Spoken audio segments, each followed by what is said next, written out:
Hi అండి, అందరికీ నమస్కారం. ఈరోజు మనం ముద్దుల భార్య చివరి భాగంలో ఏం జరిగింది అని తెలుసుకుందాం. బామ్మగారు సాక్షి అసలు చూసింది వేరు, కానీ జరిగింది వేరు. తను నేను నీలిమాను మర్చిపోలేకపోతున్నాను అని అనుకుంది, కానీ సాక్షికి తప్ప నా జీవితంలో స్థానం ఎవ్వరికీ లేదు. అసలు నీలిమ మిమ్మల్ని కలవటం ఏంటి బాబు? డివోర్స్ ఎందుకు తీసుకుంటుంది? తను నాకు తెలిసి నిరంజన్ చాలా మంచివాడు, వాడికి నీలిమ అంటే ప్రాణం అంది. నీలిమ కాదు బామ్మగారు, నీలిమ ఫ్రెండ్ రమ్య ఆ రోజు పార్టీలో కలిసింది. సాక్షి తనని వెనక నుండి చూసి నీలిమ అనుకుంది. తనకి తన హస్బెండ్ కి చిన్న చిన్న ప్రాబ్లమ్స్ అంట, కానీ తను ఎక్కువగా బాధపడుతూ ఉంటే నేను తన్ని ఊరడించడానికే డివోర్స్ ప్లాన్ చేద్దాము అన్నాను అని అన్నాడు. రమ్య అని అంది. రమ్య రమ్య జేడీ భార్య. జేడీ సాక్షిని చూసి మంచి సంస్కారం ఉన్న అమ్మాయి, చాలు డబ్బు లేకపోయినా పర్వాలేదు అని రమ్యని పెళ్లి చేసుకున్నాడు.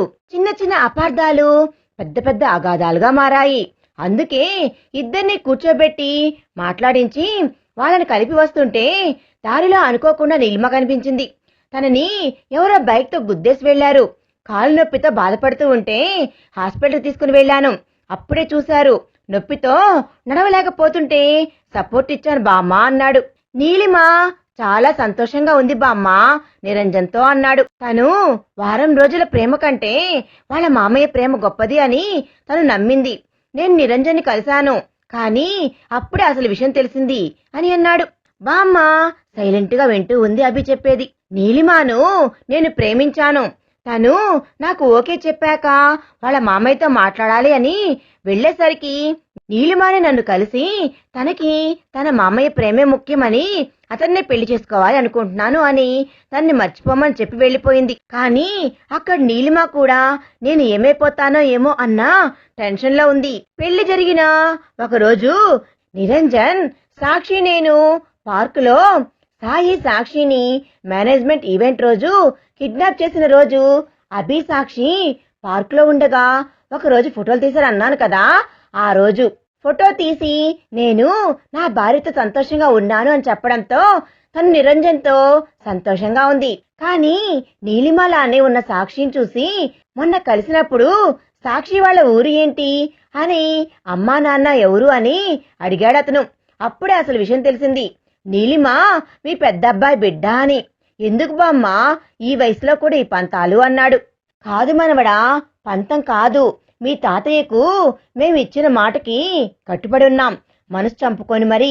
కానీ నాకు నిరంజన్ తెలుసు. నా పెద్ద కొడుకు ప్రేమించిన అమ్మాయిని పెళ్లి చేసుకుని వస్తే మీ తాతయ్య గారు కోపంతో ఇంట్లో నుండి వెళ్లిపోమన్నారు.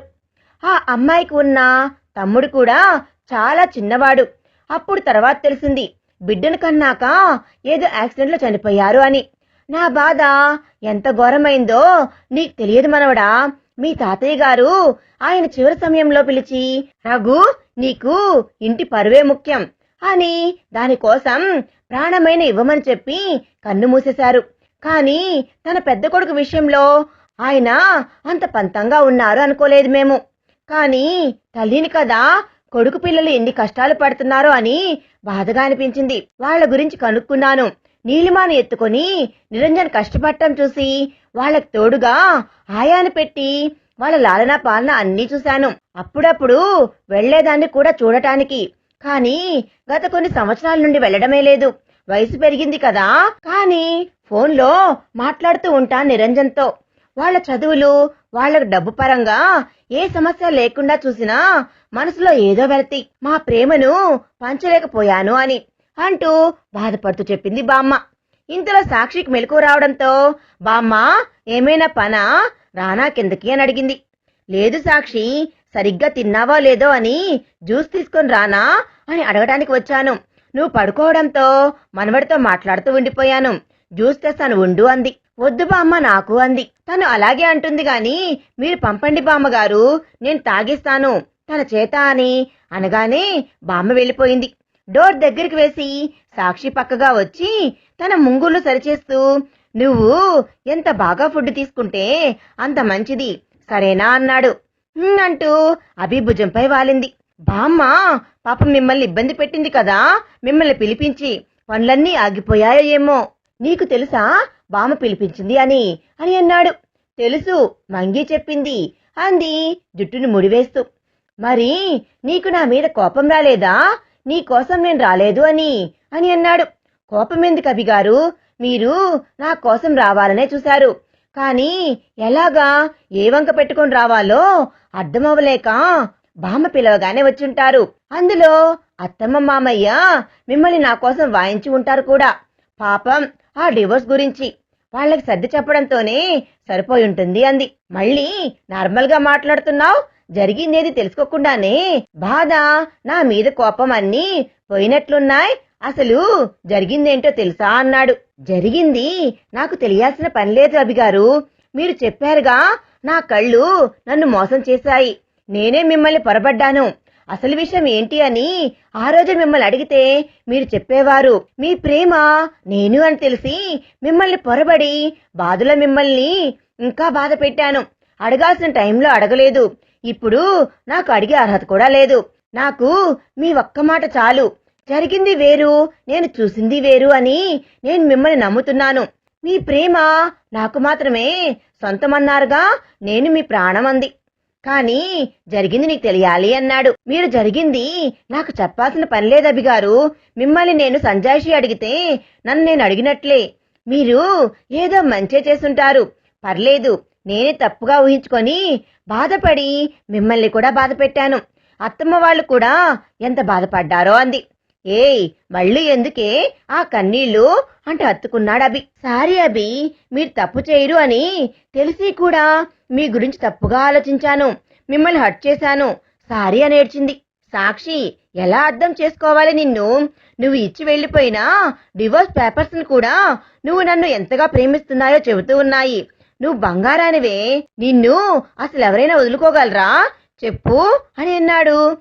అంటూ జరిగింది వదిలేయి, ఇప్పుడు నువ్వు అసలు బాధపడే సమయమే కాదు, ఇలా కూర్చో అని అంటుండగానే మంగి జ్యూస్తో వచ్చింది. అభి సైగ చేయడంతో గడగడా తాగేసింది. మంగి అది గమనించి నవ్వుకొని వెళ్ళిపోయింది. పద, వాకింగ్ వెళ్దాం అన్నాడు. వెళ్దాం, మా ఊరంతా చూపిస్తా అంటూ ఫ్రెష్ అయి వచ్చి ఇద్దరు బయలుదేరారు ఊరు చూడ్డానికి. అందరూ సాక్షిని ప్రేమగా పలకరిస్తూ అభిని ఆట పట్టిస్తూ ఉన్నారు. పెళ్ళాన్ని ఆషాఢంలో వదిలి ఉండలేకపోయావా అని. అభి కూడా నవ్వుతూ ఎంజాయ్ చేస్తూ ఉన్నాడు. ఊరి చివర చెరువు దగ్గర కూర్చొని మాట్లాడుతూ ఉన్నారిద్దరు. సాక్షి తన చిన్నప్పటి కబుర్లన్నీ చెప్తూ ఉంటే నవ్వుతూ వింటూ ఉన్నాడు. కాల్ రావడంతో పక్కకు వెళ్లిన అభి తిరిగి వచ్చేసరికి కంగారుగా కోపంతో సాక్షి సాక్షి అంటూ పరుగు పరుగునా వచ్చాడు. అభి ఫోన్లో హలో, నీలు చెప్పు ఏంటి అని అన్నాడు. అవునా, ఓకే ఓకే, ఎప్పుడు వెళ్తున్నారు ముంబై? ఓకే ఓకే, సరే కలుస్తానులే, కాకపోతే 1 వీక్ వరకు నేను రాను. ఓకే కలుస్తాను బాంబే వచ్చినప్పుడు అంటూ కాల్ కట్ చేసి వెనక్కి తిరిగి చూసిన అభి షాక్ తో సాక్షి అంటూ కోపంగా కంగారుగా వచ్చాడు. మన సాక్షి మేడం చెరువు దగ్గర ఉన్న చింతకాయ చెట్టు ఎక్కి వాటిని కోస్తూ ఉంది. కింద ఉన్న పిల్లలు అక్క నాకు నాకు అంటూ గొడవ పడుతూ ఉన్నారు. కోపంగా సాక్షి, నీకు తిక్కనా, అసలు చెట్టు ఎలా ఎక్కావే అని అన్నాడు. అభి కోపట్టంతో ఎలా ఎక్కానంటే అంటూ దిగి ఇలా ఎక్కాను అభి గారు అంది అమాయకంగా మొహం పెట్టి చింతకాయ కొరుకుతూ. సాక్షి, నీకు పిచ్చా, అసలు ప్రెగ్నెంట్వే నువ్వు, ఇప్పుడు ఇలా చెట్లు పుట్టలు ఎక్కావనుకో కాళ్ళు విరగ్గొడతా అన్నాడు. అది కాదు అభి గారు, నాకు అలవాటైన చెట్టే అండి, ఏం కాదు అంది. వామ్మో, నిన్ను ఇక్కడే వదిలేసి వెళ్తే ఇలాగే పిచ్చి పనులు చేసేలా ఉన్నావు, పదా వెళ్దాం హైదరాబాద్కి అన్నాడు. లేదు లేదు అభి, ఎక్కనులే అంటూ చింతకాయలు తినడం కంటిన్యూ చేస్తూ అబ్బా భలే ఉంది, మీరు కొంచెం లేటుగా వచ్చుంటే ఇంకా కొన్ని కోసేదాన్ని అంటూ కొంగులో ఉన్న చింతకాయలు మూటగా కట్టి నడుముకు దోపుకుంటూ ఉంది సాక్షి. అబ్బా ఏం జరిగింది ఇప్పుడు? ఏం కాలేదుగా, సరే సరే జాగ్రత్తగా ఉంటాను, సరేనా? మీ ఫేస్ కి నవ్వు సూట్ అవుతుంది కానీ కోపం కాదు, కాస్త నవ్వండి అంది. సాక్షి సాక్షి అని అన్నాడు తన్ని హత్తుకుంటూ. హలో, ఇది పల్లెటూరు సార్, హైదరాబాద్ కాదు, ఎక్కడ పడితే అక్కడ పట్టుకోవడాలు ఏంటిది, వదలండి, ఎవరైనా చూస్తే బాగోదు అంది. అబ్బా, ఎప్పుడు వదులు వదులు అంటావేంటే అని అన్నాడు. పక్కపక్క నవ్వి, ఇంటికి వెళ్ళాక పట్టుకో పట్టుకో అంటానులే, కానీ పదండి, లేట్ అయిపోయింది అంటూ అక్కడి నుండి ఇంటికి వచ్చేసరికి సరూ గారు, విశ్వా గారు కూడా వచ్చున్నారు. వాళ్ళని చూడగానే పరుగు పరుగున వస్తూ ఉంటే సరూ గారు, నెమ్మది నెమ్మది, అసలే వట్టి మనిషి కూడా కాదు, ఆ పరుగులేంటే అంది. అలా చెప్పమ్మా, దానికి ఇంతకు ముందు చెరువు దగ్గర చెట్లకి చింతకాయలు కూడా కోసింది, నేను ఫోన్లో మాట్లాడడానికి వెళ్ళినప్పుడు అని అనగానే అందరూ సాక్షిని కోపంగా చూసేసరికి, సారీ, మళ్ళీ జరగదిలా అంటూ చెవులు పట్టుకొని అందర్నీ చూసింది సాక్షి. సరే సరే కాని దిష్టి తీస్తాను పదా అంటూ బామ్మ సాక్షిని పట్టుకొని వెళ్ళింది. సరు అభి దగ్గరికి వచ్చి, సారీరా, నేను కూడా నేను తప్పుగా అర్థం చేసుకున్నాను అంది. అమ్మా, అలా ఏం లేదులే, నువ్వు సారీ ఎందుకు చెప్తున్నావు, అసలు సాక్షి ఆ రోజు నాతో మాట్లాడితే ఈ పరిస్థితి వచ్చేదే కాదు, అనవసరంగా ఈ సమయంలో బాధపడింది. కానీ అమ్మా, నీకైనా నాకు సాక్షి ప్రెగ్నెంట్ అని చెప్పాలనిపించలేదా అని అన్నాడు. అది కాదురా, సాక్షిని చెప్పొద్దు అని మాట తీసుకుంది అంది. ఇంతలో బామ్మగారు సరుని విశ్వాని ఫ్రెష్ అవ్వమని చెప్పి పంపించారు. అభి సాక్షి దగ్గరికి వచ్చాడు. మేడం మండోదరి రూమ్ సర్దుతూ ఉంటే మన అభి డోర్ మూసి సాక్షిని పట్టుకొని దగ్గరికి లాక్కునేసరికి సాక్షి కళ్ళు పెద్దవి చేసి ఏంటి అన్నట్లుగా చూసింది. ఏంటి అభి గారు అంది. పట్టుకో పట్టుకో అని అన్నావు గదా, మరి ఆ టెన్షన్ ఏంటి అన్నాడు. అభి ప్లీజ్ అంది కండ్రెప్పలు వాలుస్తూ. నేను మొదటిసారి దగ్గరికి తీసుకున్నప్పటి నుండి నిన్ను నేను గమనిస్తూనే ఉన్నాను, అంత టెన్షన్ పడుతున్నావేంది అన్నాడు. అది అది అంది. ఏంటి చెప్పు అని అన్నాడు ఇంకా గట్టిగా హగ్ చేసుకుంటూ. ప్లీజ్ అండి, అత్తమ్మ వాళ్ళు ఎదురు చూస్తూ ఉంటారు అంది. ఏం చూడరు, మనల్ని డిస్టర్బ్ కూడా చేయరు, మంగికి చెప్పానులే ఇద్దరికి భోజనం పైకి పంపమని అని అన్నాడు. అభి ఏమనుకుంటారు వాళ్ళు, బాగోదు పదండి అంది. ఏమనుకోరు, మనం ఒంటరిగా గడపాలనే వాళ్ళు కూడా కోరుకుంటుంది, కానీ నువ్వు నా నుండి తప్పించుకునే ప్రయత్నం చేయకుండా ఇలా రా, కూర్చో అంటూ బెడ్ పై సాక్షిని కూర్చోబెట్టి సాక్షి ఒళ్ళో తల పెట్టుకొని సాక్షి అభి తల నిమురుతూ ఉంటే అభి సాక్షినే చూస్తూ, నిజంగా జరిగిందేంటో తెలుసుకోవాలని లేదా నీకు అన్నాడు. లేదు అన్నట్లుగా తల ఊపింది. ఎందుకు, అమ్మతో నువ్వు ప్రెగ్నెంట్ అనే విషయం నాకు చెప్పొద్దు అన్నావు అని అన్నాడు. మీ సంతోషానికి అడ్డుపడే విషయం, మిమ్మల్ని డైలమాలో పడేసే విషయం, మిమ్మల్ని మళ్ళీ నీలిమా నుండి దూరం చేస్తుందేమో అని ఆ సంగతి చెప్పొద్దు అన్నాను అంది. సరే, నువ్వు అనుకున్నది నిజమనుకో, నేను నీరు దగ్గరికి వెళ్ళిపోయాను అనుకో, నువ్వు ఏం చేసేదానివి అని అన్నాడు అభి. మన ప్రేమకి ప్రతిరూపం నా కడుపులో ఉందిగా, దాన్ని చూస్తూ బాధ్యతగా దాన్ని పెంచుతూ కాలం గడిపేదాన్ని అంది. అంటే నన్ను అన్యాయం చేసావేమని అడగవా, నా కాలర్ పట్టుకొని నేనేమవ్వాలి అని అడగవా అన్నాడు. అడగను, ఎందుకంటే మీరు నాకు అన్యాయం చేయలేదు, నేను ఏం కాను, ఎందుకంటే నాకు మీరు చెప్పారుగా ప్రేమ జీవితంలో భాగం మాత్రమే, అదే శాశ్వతం కాదు అని. మీ భార్యగా మీ బిడ్డను మీరు గర్వపడేలా పెంచేదాన్ని, అంతకు మించి నా జీవితానికి అర్థం ఇంకేముంటుంది చెప్పండి అంది. కానీ మనసులో ఉన్న నమ్మకం నాకు చెప్పింది, నా మీద ఉన్న ప్రేమ మిమ్మల్ని నా నుండి వేరు చేయలేదు అని. అంతేనా సాక్షి, నన్ను చూసుకోవడం, పిల్లల్ని ప్రయోజకులను చేయడం నీకంటూ ఉన్న కలలు, మరి మీ అమ్మతో నువ్వు చెప్పుకున్న కల సంగతి ఏంటి అని అన్నాడు తన పక్కన కూర్చొని సాక్షిని దగ్గరికి తీసుకుంటూ. మీకు అది అని అంది. నీ డైరీని చదివానులే, అలా తెలిసింది, కానీ నీ డ్రీమ్ సంగతి ఏమిటి అని అన్నాడు తన నుదుటిని ముద్దాడి. అబ్బి, నాకు ఈవెంట్ మేనేజ్మెంట్ అంటే చాలా ఇష్టం, దానికి సంబంధించిన కంపెనీ స్టార్ట్ చేయాలి అనుకుంటున్నాను, కానీ ఎంబీఏ అయిపోయాక స్టార్ట్ చేద్దాము అనుకున్నా, బట్ మార్కెట్లో చాలా కంపెనీస్ ఉన్నాయి, నేను నిలబడగలనా అని అనిపించింది అని అంది. అంటూ సాక్షి చేయిని తన చేతుల్లోకి తీసుకుంటూ, ఈ చేతులతో ఏం స్టార్ట్ చేసినా నువ్వు సక్సెస్ అవుతావు, అండ్ నేను ఈ మాట నీకు లక్ ఉన్నందుకు చెప్పడం లేదు, కష్టపడి నేచర్ ఉన్నందుకు చెప్తున్నా. నువ్వు చేసే పనిలో కష్టపడతావు, ఇష్టపడతావు కాబట్టి ఖచ్చితంగా కంపెనీ మంచి స్థాయిలో నిలబడుతున్నావు. మార్కెట్లో చాలా ఉన్నా మనం చేసే పనిని బట్టి మన స్థానం ఉంటుంది. ఎంబీఏ తర్వాత స్టార్ట్ అంటే కాలం ఎవ్వరి కోసం ఆగదు. నువ్వు స్టార్ట్ చెయ్యి. నీ చదువు దానికి హెల్ప్ అవ్వాలి కానీ ఆటంకం కాకూడదు. నేను కూడా నీకు హెల్ప్ చేస్తాను ఫండింగ్ లో అన్నాడు. వద్దు నాకు ఫండింగ్, బ్యాంక్ లో షూరిటీ ఇవ్వండి చాలు అంది. సరే కాని ఇంతకీ ఏం పేరు పెట్టాలనుకున్నావు కంపెనీకి అన్నాడు. అభిరక్ష అనే పేరు ఎలా ఉంది అంది. అంటే నేను నీకు మాత్రమే కాక నీ కంపెనీకి కూడా రక్షణ అన్నాడు. మరి అంతేగా, నాకు నా కంపెనీకి నా బుజ్జి పాపాయికి అందరికీ మీరేగా రక్ష అంది.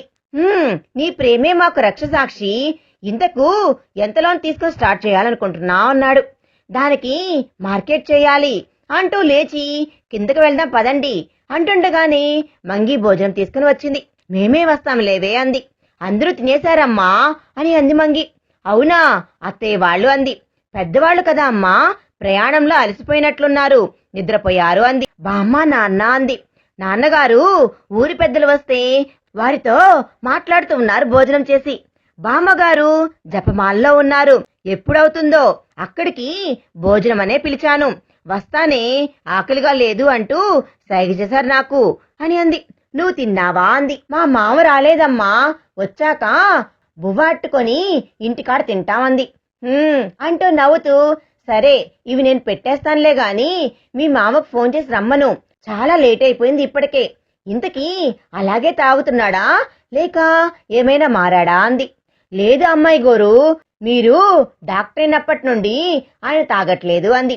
ఏంటి సాక్షి డాక్టరా అన్నాడు మంగి మొహం చూస్తావి. అవు బాబు గారు, అంటే మీ ఆయన తాగుతాడు, సాక్షి మానిపించిందా ఎలాగా అని అన్నాడు గడ్డంపై చేయి పెట్టుకొని ఇంట్రెస్టెడ్ గా వింటూ.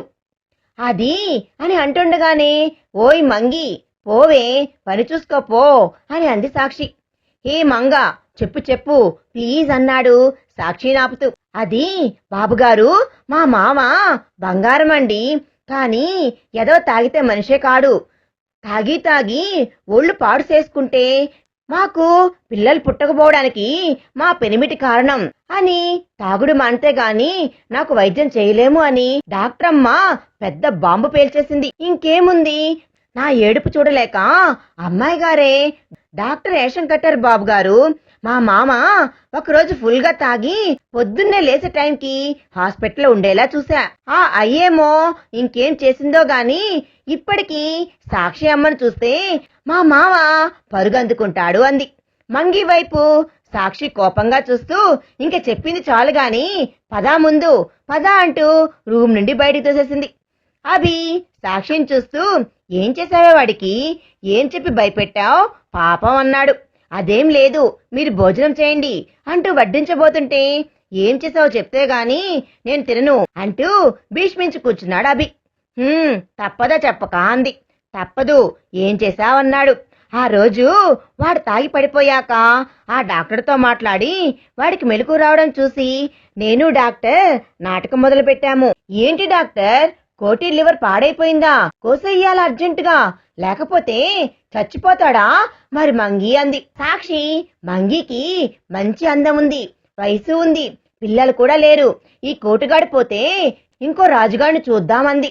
లేదు డాక్టర్, కోటి అంటే మంగికి ఇష్టమన్నాను. మరి ఏం చేద్దాము, నాకు ఆపరేషన్ చేయడం రాదు, లివర్ కోసేయాలి, ఇంకో మూత మందు తాగినా టప్పగట్టేస్తాడు అని అన్నాడు. నేను కోస్తానులేండి అన్నాను. నువ్వు కోసేయ్, నేను సూదిదారంతో కొట్టేస్తావాడికి, నూకలు ఉంటే బ్రతుకుతాడు, లేకపోతే పోతాడు. మంగికి నచ్చ చెప్పి వేరే పెళ్లి చేద్దాం, ఏమంటావ్ అన్నాడు.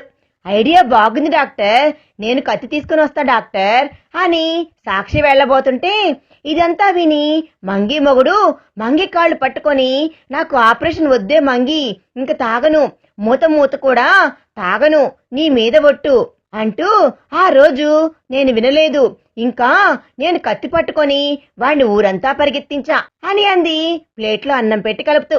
అభి పక్కపక్క నవ్వుతూ నవ్వు ఆపుకోలేకపోతున్నాడు. సాక్షి సాక్షి మరీ నేను కూడా అప్పుడప్పుడు తాగుతాను, నాకు చేస్తావా ఆపరేషన్ అన్నాడు. పక్కపక్క నవ్వి ఏదైనా మితంగా ఉన్నంత వరకు మంచిదే అభిగారు, పర్లేదు, నేను మీకు ఆపరేషన్ ఏం చేయనులేండి అంది. సో మంగ కాపురం నిలబెట్టావన్నమాట, మంచి గట్టిదానివే నువ్వు అసలు కనబడవు కానీ చాలా విషయాలున్నాయి నీలో అని అన్నాడు సాక్షి నోట్లో ముద్ద పెడుతూ ఉంటే చూస్తూ. అలా ఏం లేదు అంది. నువ్వు రోజు రోజుకు కొత్తగా కనిపిస్తున్నావు సాక్షి అంటూ తన సోఫాపై కూర్చున్నబెట్టి తనకి తినిపించాడు. నేను రాకపోయినా ఇలాగే ఉండేదనివా సాక్షి అన్నాడు. లేదు, మీరు నా జీవితంలోకి రావడంతోనే నా జీవితానికి అసలు వన్నె వచ్చింది. మీరు లేకపోతే నేను ఉన్నా అర్థమే లేదు. కానీ మీరు సంతోషంగా ఎక్కడ ఉన్నా చాలు, నేను బ్రతకడానికి అది ఆధారమవుతుంది. ఇంకా మీ బిడ్డను ధైర్యంగా పెంచే శక్తి ఇస్తుంది అని అంది. బాధ పెట్టానా? మొదటి రోజే నీకు విషయం చెప్పాల్సింది అన్నాడు. పర్లేదు, పరిస్థితులు మన చేతుల్లో ఉండవు అంది. అంటే నీకు నా మీద అసలు కోపం రాదా లేదా అన్నాడు. నా మీద నాకు కోపం వచ్చిన రోజు తప్పకుండా మీ మీద కోపం వస్తుంది అంటూ ప్లేట్లో చేతులు కడిగేసి అన్నీ సర్ది కింద పెట్టేసి వచ్చేసరికి అభినందనతో మాట్లాడుతూ ఉన్నాడు. ముడికట్టిన జడ విప్పి అద్దం ముందు నిలబడి కురులు మొత్తం ముందుకు వేసుకొని హెయిర్ చేతులతో సరిచేస్తూ ఉండగా కాల్ మాట్లాడేసి సాక్షిని చూస్తూ మెడపై ఉన్న పుట్టుమచ్చకి ముద్దు పెట్టాడు అభి. తన్ని కదలనివ్వకుండా వెనక నుండి హత్తుకొని సాక్షి కళ్ళు మూసేసి ఉండడంతో అద్దంలో నుండి చూసి తన వైపుకి తిప్పుకొని తన హెయిర్ ని సరిచేస్తూ తన మొహాన్ని చేతుల్లోకి తీసుకొని, నాకు నీలాంటి అల్లరి, తెలివి, అందం, అణుకువ అన్నీ ఉన్న పాపే పుట్టాలి.